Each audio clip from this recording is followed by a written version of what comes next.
사랑하는 성도 여러분, 평안하십니까? 오늘 하루도 귀한 우리들의 호흡의 한 날입니다. 호흡이 있는 자는 찬양하라고 하신 하나님의 강한 열망을 저희들이 한번 생각해 봅니다. 마태복음 5장 20절에 있는 말씀입니다. 예수님께서 우리를 가리키시던데 서기관과 바리새인들의 의, 그 의보다 더 나은 의를 갖고 있지 않는다면 우리는 결코 하늘나라 천국에 들어갈 수 없다라고 말씀하신 이 말씀을 가지고 여러분들과 함께 나눕니다. 여러분, 예수님의 이 가르침의 말씀의 면면을 우리가 한번 바라보면은요, 상당히 극단적인 표현들을 사실은 사용하시죠. 상당히 급진적이고 개혁적인 표현들입니다.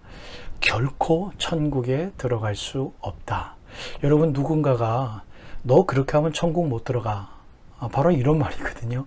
얼마나 기분 나빠요. 얼마나 섬뜩합니까? 그렇죠? 너 그렇게 하면 너 하나님이 안 좋아하셔. 굉장히 극단적인 말이죠. 예수님이 그렇게 말씀하셨기 때문에 우리가 별 기분 나쁜 것 없이 들을 수 있겠습니다만, 남들이 이런 식의 표현을 하면 상당히 기분 나쁜 말입니다. 예수님이 이렇게 극단적인 표현을 사용하시는 이유가 뭘까요? 중요하기 때문에 그렇습니다. 그 의미가 너무너무 정말 핵심적인 것이기 때문에 강조하시기 위함입니다. 그래서 우리는 그러한 말씀들을 깊이 있게 묵상할 필요가 있고 공부할 필요가 있는 거죠. 오늘 예수님의 말씀의 대상이 되어지는 사람들이 바로 서기관들과 바리새인들인데요. 여러분, 사실 서기관과 바리새인들은 이 시대에 존경받는 사람들이었어요. 이 시대에 칭찬받는 사람들이었어요. 많은 사람들에게 영적인 흠모의 대상이 됐던 사람들이었어요. 이유는 왜냐하면 기도 많이 했던 사람들이고요. 예배 열심히 드렸던 사람들이고요. 물질적으로 남들 도와주기 위해서 헌금 열심히 했던 사람들입니다. 그런데 예수님은 정작 그들을 욕하시고 정죄하십니다. 심지어 저주하십니다. 이유가 뭘까요? 여러분, 우리가 만약에 지금 예배 잘 참석하고 헌금 잘하고 또 기도 열심히 해서 대표 기도할 때마다 남들에게 탁월한 영적인 영향력을 미치고 한다면 얼마나 훌륭한 사람들입니까? 그런데 정작 만약에 예수님이 그러한 사람들을 욕하신다면 이유가 뭘까요? 정말 중요한 거 아니겠어요? 극단적인 표현이 필요하죠. 왜냐하면 여러분, 서기관과 바리새인들은 가장 중요한 거, 예수님이 가장 중요하게 생각하고 계시는 것을 다 까먹어 버렸어요. 잊어버렸어요. 그거 중요하지 않다고 이야기를 하는 사람들이었어요. 그래서 그네들은 메시아이신 예수 그리스도를 그들은 영접하지 않았어요. 인정하지 않았어요.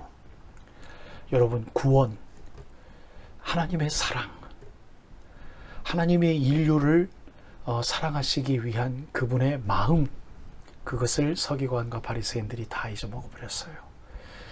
여러분, 우리는 지금 교회에서 함께 기독교라는 아름다운 이 커뮤니티 안에서 함께 신앙생활을 해나갑니다. 여러분, 정작 중요한 게 뭘까요? 우리가 예배를 왜 드리고 기도를 왜 하며 이러한 것들이 왜일까요? 여러분, 바로 이것은 예수님의 마음을 표출하는 하나의 행동 양식이기 때문에 그렇습니다. 그렇다면 예수님의 마음을 표출하는 행동 양식이라면 더 중요한 건 뭘까요? 예수님의 마음을 품는 것이겠지요. 예수님의 마음은 뭡니까? 끊임없는 용서예요. 끊임없는 이해하심이고요. 끊임없이 남의 입장에서 생각하는 거예요. 이것이 다 빠진 상태에서 우리가 교회 생활을 하고 있다면 우리는 서기관과 바리새인들이죠. 여러분, 이 서기관과 바리새인들이 행했던 이러한 것들이 중요하지 않을까요? 아니에요. 굉장히 중요합니다. 상당히 중요합니다. 교회에서 행해지는 여러 가지의 모습들 얼마나 중요한지 몰라요. 이것을 행하면서 같이 돌입하면서 몰입하면서 함께 해 나가면서 더 중요한 것, 예수님의 마음을 공부하는 것. 예수님의 마음을 공부하기 위해서 우리는 교회의 행태들을, 교회의 사역들을 해나갑니다. 두 가지가 다 중요한 것이죠. 여러분, 얼마나 중요한 우리들의 교회의 가르침인지 몰라요. 여러분 축복합니다. 오늘 하루도 가장 중요한 것을 행하기 위한 기도의 모습, 예배의 모습 다 놓치지 않기를 바랍니다. 예수님이 원하시는 멋쟁이들, 제자들이 되어지시기를 주님의 이름으로 축복합니다.